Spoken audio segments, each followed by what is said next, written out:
সবাইকে আসসালামু আলাইকুম। এই হচ্ছে আমাদের অবস্থা। গতকাল দুপুর থেকে একটানা বৃষ্টি, ঘর থেকে বেরোতেও পারছি না, একদম বন্দি জীবনযাপন। আর এই যে বন্দিতে থেকে আমাদের রায়হানের অবস্থা। আর এখানে হচ্ছে আমার আব্বা এখানে দুইটা ঘুঘু পাখি পালে, এদেরকে ছেড়ে দিলে আবার এরা এখানেই চলে আসে। তাই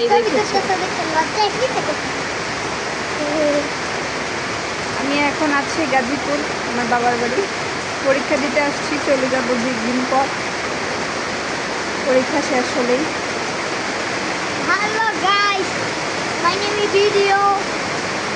আচ্ছা, আমার চাচাতো ভাই রায়হান।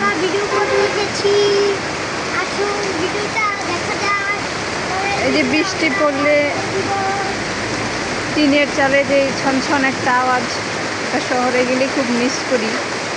যতই বলি বৃষ্টির দিন ভালো লাগে না, তবু এই যে আওয়াজটা, এটা খুবই মিস করি শহরে গিয়ে। গ্রামের বাড়ির শান্তি। আসসালামু আলাইকুম সবাইকে।